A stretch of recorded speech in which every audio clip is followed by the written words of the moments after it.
Todos os seres vivos precisam de alimento. Precisam de matéria-prima para ser quebrada de modo a gerar energia para manter o seu metabolismo. As plantas são organismos autótrofos, elas conseguem sintetizar sua própria matéria orgânica a partir da energia advinda do Sol, mais o CO2 e nutrientes que elas conseguem absorver do solo. E esse é o tema de hoje, a nutrição vegetal, iniciando o nosso tópico de fisiologia das plantas.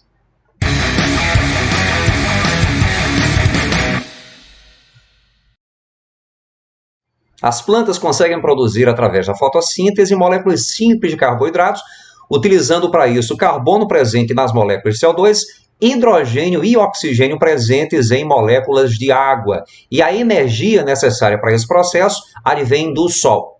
A molécula que encabeça toda a fotossíntese, pelo menos toda a fase fotoquímica, dependente de luz da fotossíntese, é a clorofila. Os mais diversos tipos de clorofila presentes aí em todos os organismos fotossintetizantes, não somente as plantas, mas algas e algumas bactérias. A clorofila, de um modo geral, absorve as cores azul e vermelho, pelo menos em maior proporção as cores azul e vermelho, além do violeta, de todo o espectro luminoso da luz branca, a luz visível, que é a fração utilizada pelos organismos autótrofos fotossintetizantes para a realização da fotossíntese. Existem diversos fatores que afetam diretamente a taxa fotossintética, dentre os quais nós podemos citar a concentração de CO2, a temperatura e a intensidade luminosa. No que diz respeito ao CO2, a concentração desse gás está variando hoje em 0,03% e 0,4%. Se nós aumentássemos a concentração de CO2 em até 10 vezes a concentração atual, a taxa fotossintética também aumentaria proporcionalmente em até 10 vezes. Depois disso, a taxa fotossintética se manteria estável. Em relação à temperatura, em baixas temperaturas a taxa fotossintética é baixa, porque as enzimas não trabalham bem, de um modo geral, em baixas temperaturas. Na medida em que a temperatura de um ambiente vai aumentando, proporcionalmente a taxa fotossintética aumenta até cerca de 35 graus. A partir dessa temperatura, a taxa fotossintética tende a cair. É só lembrarmos lá do ano passado, é só lembrarmos do primeiro ano, quando nós trabalhamos enzimas. 35 graus é a temperatura ótima de atuação de uma enzima. 45 graus é a temperatura a partir da qual a maioria das enzimas começam a desnaturar. Temperaturas muito altas são desfavoráveis, não só para a fotossíntese, mas para todas as reações químicas biológicas.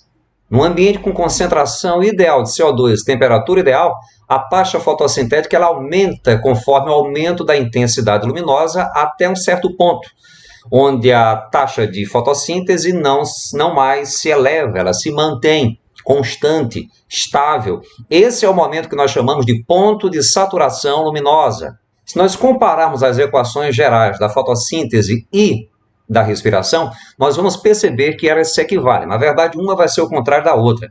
Na respiração, enquanto na respiração consome-se glicose em presença de oxigênio de modo a liberar energia, na fotossíntese produz-se oxigênio e glicose utilizando-se a energia advinda do Sol. Para crescerem, para se desenvolverem, as plantas precisam manter uma taxa de fotossíntese maior que a taxa de respiração. Se por acaso a taxa de fotossíntese for menor que a taxa respiratória, a planta definhará. Se por acaso a taxa fotossintética for maior do que a taxa de respiração, a planta vai crescer. Quando as taxas de respiração e fotossíntese se equivalem, consideramos que foi atingido aquilo que nós chamamos de ponto de compensação luminoso. Considere uma planta mantida no escuro e que é posta no ambiente claro. A taxa fotossintética vai aumentando até que a taxa de oxigênio consumido na respiração vai ser igual à taxa de oxigênio produzido na fotossíntese. Isso é o que nós chamamos de ponto de compensação luminoso. Plantas adaptadas a ambientes escuros têm um ponto de compensação luminoso mais baixo. São as plantas umbrófilas. Plantas que estão adaptadas a ambientes mais claros apresentam pontos de compensação luminoso mais elevados. São as plantas heliófitas. Os nutrientes necessários às plantas, eles podem ser requeridos em grandes quantidades, é o caso dos macronutrientes, à esquerda de vocês, à esquerda da tela, e podem ser necessários em pequenas quantidades, sendo assim conhecidos como micronutrientes. Como macronutrientes, nós temos como exemplo nitrogênio, fósforo, potássio, enxofre, etc. No caso de micronutrientes, cloro, ferro, boro, manganês e por aí vai.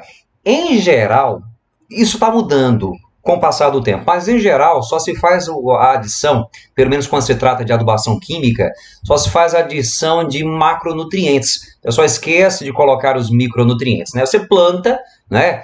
Você retira, você aproveita toda a massa, toda a biomassa vegetal, dificilmente você incorpora os restos agrícolas. Quando vez ou outra só queima, né, espalha cinza, mas em geral não se incorpora. E aí o solo fica pobre com o passar do tempo, né? E aí você tem que adicionar adubo. Esse adubo pode ser químico ou orgânico. Então, em geral, o pessoal costuma aplicar somente macronutrientes, não coloca os micronutrientes. E as deficiências nutricionais, elas vão aparecer com o passar do tempo, tá? Então, os micronutrientes mais conhecidos eu listo aqui para vocês, né? Cloro, ferro, boro, manganês, os micronutrientes mais necessários. Digamos assim, o FTE é uma combinação de micronutrientes que já é utilizado por alguns agricultores. Bom, como já dito, como já antecipado, o adubo ele pode ser inorgânico, industrial, adubo químico, geralmente o NPK. Essas poções esbranquiçadas aqui, deixa eu ver, parece açúcar, né? Sal grosso, só que é o nitrogênio, tá? Sulfato de amônio, ureia. Esses vermelhinhos aqui, isso aqui é potássio. E os acinzentados são fósforo, tá? Isso aqui é uma mistura de nitrogênio, fósforo e potássio. E aqui do lado a gente tem um composto orgânico em preparação, né? Adubação orgânica, que é quando você coloca restos de animais e plantas como fontes de nutrientes para as plantas, uma de minhoca, terra vegetal, o composto orgânico propriamente dito, esterco bovino, caprino de qualquer tipo. Uma outra forma de você enriquecer o solo é fazendo uso da adubação verde, né? Que é quando você, antes de plantar a cultura de interesse agrícola, você planta uma leguminosa, né? No caso aqui, o exemplo é a crotalária, mas pode ser mucuna preta, feijão calpir, ramador, enfim. Quando a planta floresce, você corta e deixa lá, deixa o solo coberto, então incorpora. E você vai se aproveitar de uma relação simbiótica, né? Uma relação harmônica que as plantas leguminosas estabelecem com bactérias fixadoras de nitrogênio, Rhizobium, Bradyrhizobium, e que permanecerão no solo, estarão disponíveis para as plantas de interesse comercial que serão plantadas logo depois. Se por acaso o solo está com pH muito ácido ou extremamente alcalino, a gente vai fazer a chamada correção do solo, né? A gente vai fazer a calagem, por exemplo, com a aplicação de calcário dolomítico, calcário calcítico, né? Quando está abaixo de 7, muito abaixo de 7. Em geral, os nutrientes eles são absorvidos ali em torno da neutralidade. Alguns nutrientes não são absorvidos quando o solo está muito ácido, outros nutrientes a planta não vai conseguir absorver quando o solo está muito alcalino. A irrigação é a aplicação de água, para que as culturas possam se desenvolver e atingir todos os seus estádios de desenvolvimento, pelo menos aqueles que são interessantes para o agricultor. Eu digo isso porque nem sempre é interessante que uma planta atinja a sua fase reprodutora, né? Como, por exemplo, a alface. Não é interessante para o agricultor que o alface floresça. Ele fica até amargo, perde energia, cana-de-açúcar do mesmo jeito, porque o que interessa não vai ser a estrutura reprodutora. A agricultura pode ser de sequeiro, quando a gente vai depender das chuvas, ou pode ser irrigada, né? Quando a gente se utiliza da aspersão, microaspersão, gotejamento e por aí vai. Hidroponia é o cultivo de plantas sem a utilização de solo, com o mínimo de solo possível, né?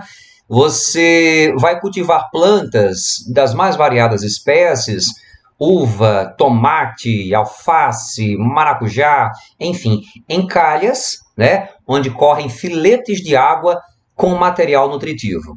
A absorção dos nutrientes ocorre ao nível de raiz. Obviamente, esses nutrientes eles precisam estar dissolvidos em água. Para aumentar a sua área de absorção, a raiz ela vai apresentar uma zona pilífera, pelo, né, a região de pelos absorventes, que são células radiculares alongadas. Os nutrientes dissolvidos em água, eles podem seguir até o cilindro vascular. Lembrando, gente, cilindro vascular é a região onde se dispõem os vasos transportadores de seiva. Então, os nutrientes, eles podem seguir pelos espaços intercelulares. Essa é a chamada via apoplasto, tá? Vão seguindo os espaços celulares ou pelas paredes celulares, espaço correspondente às paredes celulares. Percebam que a via seguida pelos nutrientes não é... Percebam que os nutrientes aqui não atravessam as células até chegar na região que nós conhecemos como endoderma, que vai ser a primeira região, a primeira camada, né, do celular do cilindro vascular presente, vai formar o cilindro vascular. Ou então, os nutrientes eles podem atravessar as células que formam essa região aqui, que nós chamamos de parênquima cortical na raiz, né? E isso aqui a gente chama de via simplástica. Recapitulando, via apoplástica de absorção de nutrientes é quando os nutrientes dissolvidos em água seguem por fora das células, tá? Pelo apoplasto, a região da célula que corresponde à parede celular. Através da via simplástica, os nutrientes seguem por dentro das células, por dentro do citoplasma, ok? Bom, quando chega na endoderma ou endoderme, tá, gente? Isso aqui é endoderme, essa primeira fileira de células aqui, ó, endoderme.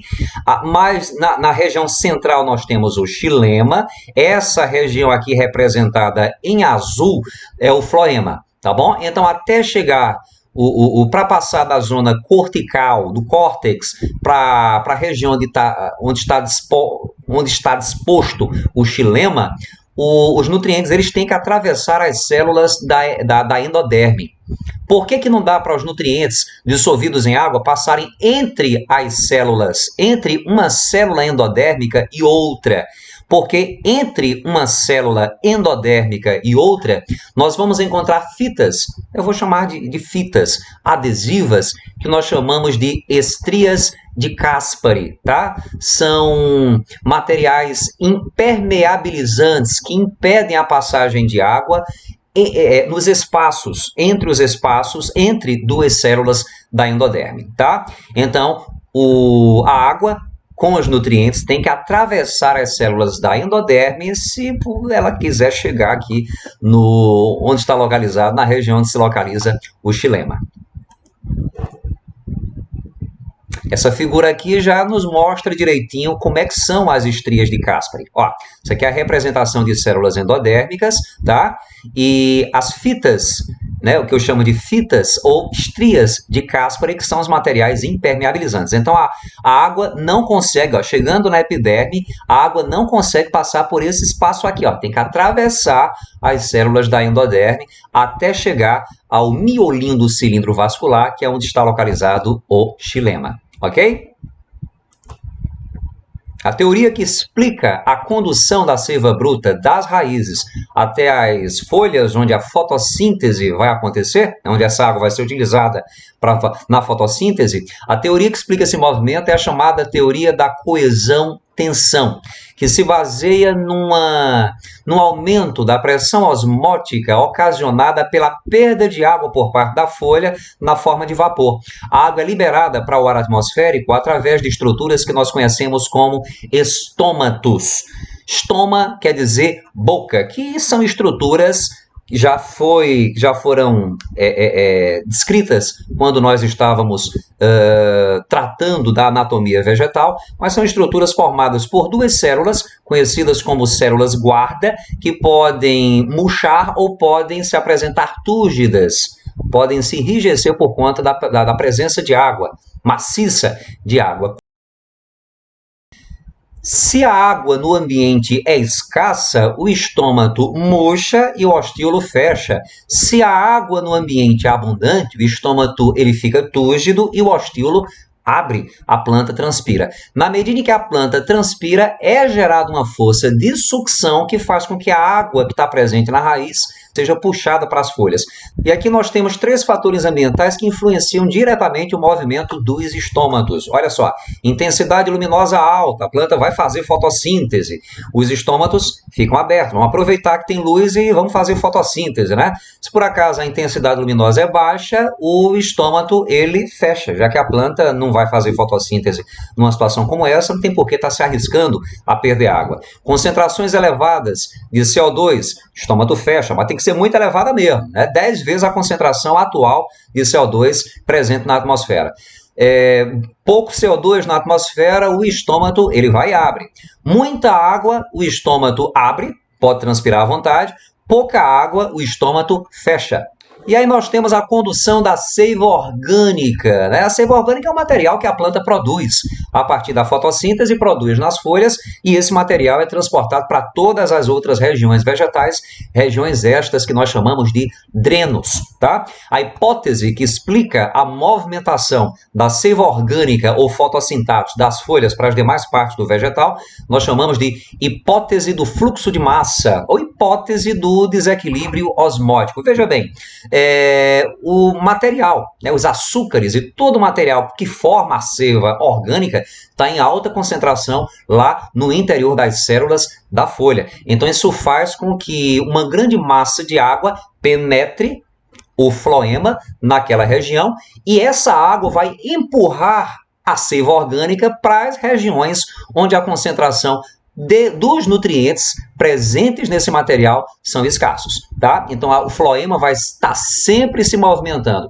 da região onde ele é produzido, vai estar em alta concentração para as regiões onde a sua produção, onde a sua concentração é sempre baixa, porque ele vai estar sempre sendo consumido, como na raiz, por exemplo.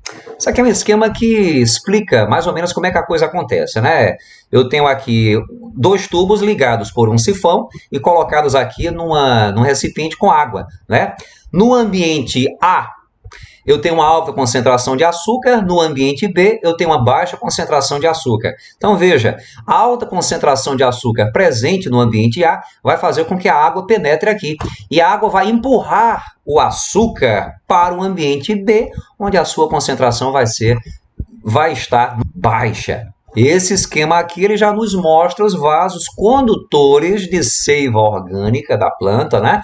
E como é que esse movimento de água e de açúcar acontece? Olha só. Eu tenho aqui o floema, né, o floema da folha, floema da raiz, por exemplo, com a baixa concentração de açúcar, floema da folha com alta carga de açúcares. Essa alta carga de açúcares recolhe, faz com que um grande fluxo de água se movimente aqui para o interior do floema, e essa grande quantidade de água vai empurrar os açúcares para as regiões onde ele está em baixa concentração. Em todas as coisas, o sucesso depende de uma preparação prévia. E sem tal preparação, o fracasso é certo.